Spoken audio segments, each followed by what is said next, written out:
these are not a fish and this is not stingray।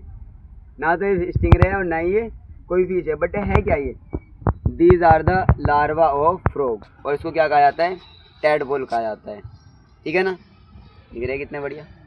ठीक है, और ये जो टैडपोल है इसकी क्वालिटी होती है कैसे कि ये बनते हैं आफ्टर फर्टिलाइजेशन। मेल फ्रॉग पहले फीमेल फ्रॉग यहाँ पे एग ले करेगी और उसके बाद क्या होगा, मेल फ्रॉग आएगा और वो उसके ऊपर स्पर्म रिलीज कर देगा। आपको पता है एक्सटर्नल फर्टिलाइजेशन होता है कहाँ पे? इन वाटर, है ना, वाटर में होता है। फ्रॉग में एक्सटर्नल फर्टिलाइजेशन होता है जो वाटर में होता है। तो इस तरीके से यहाँ पे बहुत सारे एग ले करती है फीमेल, और फीमेल फ्रॉग जब बहुत सारे एग ले करती है तो with the help of copulatory organ जो मेल फ्रॉग होता है वो स्पर्म ले कर देता है उसमें। जैसे स्पर्म ले करता है तो एग फर्टिलाइज हुआ, फर्टिलाइज होने के बाद फ्रॉग्स के अंदर क्या बनता है? लार्वा बनता है। तो tadpole is the larval stage of the frog. Tadpole होते कैसे, यहाँ पे सर्वाइव कैसे कर रही है, जो नीचे आपको दिखाई दे रहा है ना इतना सारा, इसके अंदर सर्वाइव कैसे कर रही है? इसके अंदर सर्वाइव ऐसे कर रहे हैं क्योंकि इनका जो फूड होता है मोस्ट ऑफ एल्गी होती है, इसके अंदर हो सकता है एल्गी। इनके पास गिल्स होते हैं जिसकी वजह से वो सांस लेते हैं। और यहाँ पे आपको दिख रही है कि ये मूव कर रहे हैं, मोशन कर रहे हैं टेल की हेल्प से। टेल की हेल्प से देखो मूव कर रहे हैं, ठीक है ना। तो ये जो मोशन कर रहे हैं because of the presence of the tail, ठीक है ना, जिसकी वजह से मूव कर रहे हैं। और कुछ टाइम बाद अगर ये सर्वाइव कर गए इसमें तो यही कुछ टाइम बाद किसमें, एक एडल्ट फ्रॉग में कन्वर्ट हो जाएंगे और उसको क्या बोलते हैं हम? मेटामॉर्फोसिस। क्या बोलते हैं? मेटामॉर्फोसिस। तो क्लियर हो गया, these are the tadpoles and tadpole is the larva of the frog, है ना। मतलब जब फ्रॉग की इमैच्योर स्टेज होती है उसको हम क्या बोलते हैं? टैडपोल बोलते हैं। और ये वाटर के अंदर रहते हैं क्योंकि इनके पास गिल्स होते हैं जिससे सांस लेते हैं।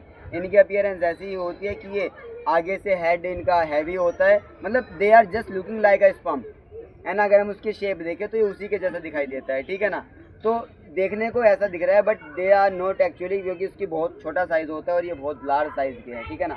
और जब ये बड़े हो जाएंगे तो ये बहुत बड़े साइज़ के हो जाएंगे। बाकी मुझे लग रहा है कि इतने सारे जितने यहाँ पे कहीं हज़ारों की संख्या में है ये, है ना। और ये इतने सारे सर्वाइव नहीं करेंगे, बहुत सारे इसमें मर जाएंगे, ठीक है ना। अगर मैं इसमें किसी भी एक को अगर पानी से बाहर निकालूँ तो ये पानी से बाहर सर्वाइव कर ही नहीं सकते, क्योंकि सांस लेने के लिए इनके पास क्या नहीं होता?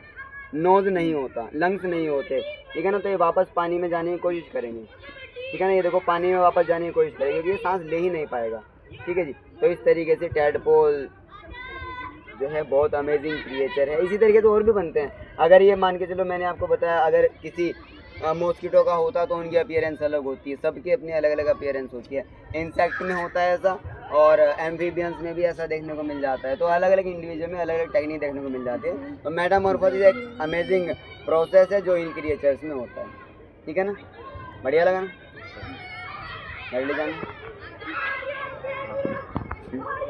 पानी भर ले पहले आदमी। मेनली क्या खाते हैं? एल्गी खाते हैं। एल्गी इनका मेन फूड होता है, ठीक है ना। एल्गी के साथ साथ अब यहाँ पे सर एल्गी तो नहीं लगी है, यहाँ पे लगी है, वो बिलो द सरफेस होगी, मतलब ये जो वाटर सरफेस है जो हमें नहीं दिखाई दे रहा वहाँ पे होगी नीचे की तरफ, है ना। तो इस तरीके से वो अपने फूड के ऊपर डिपेंड होते हैं। जहाँ पे ये पानी होता है वहाँ पे आपको पता है नॉर्मली एल्गी लग जाती है, क्योंकि एल्गी को क्या चाहिए होता है? सनलाइट चाहिए होती है और वाटर चाहिए होता है, क्योंकि दे आर द ऑटोट्रॉप और फोटो ऑटोट्रॉप। वो क्या है? फोटो ऑटोट्रॉप होता है, तो उसके ऊपर ही आसानी से डिपेंड होते हैं और वहाँ से अपना फूड गेन कर लेते हैं। बट जो फ्रॉग होते हैं, frog is the typically carnivore है। Is it clear? Toads, frogs ये क्या होते हैं? कार्निवोरस होते हैं, जो किसको खाते हैं? इंसेक्ट्स को खाते हैं। क्लियर है ना। तो इस तरीके से ये देखो पानी भी यहाँ पे ख़त्म हो गया है, ये बेचारे मर ना जाए इसलिए मैं वापस इनको छोड़ देता हूँ। ये देखो ये इनका डोर्सल और वेंट्रल साइज आपको दिखाई दे रहा है। ये देखो यहाँ पे अगर आप जूम करके देखो तो यहाँ पे डोर्सल और वेंट्रल दोनों का दिखाई दे रहा है अलग अलग तरीके से। अभी बस वापस छोड़ दे रहा हूँ, नहीं तो मर जाएंगे बेचारे, ठीक है ना। देखो मिट्टी भी मेरे हाथ पे लगे खूब सारी। चलो टाटा। यार काफ़ी सारे मर चुके हैं पानी भरे सर। बड़े हो गए ये फ्रॉग बनेंगे जी सर। अगर ये पानी सूख गया सारा धूप में तो मर गए।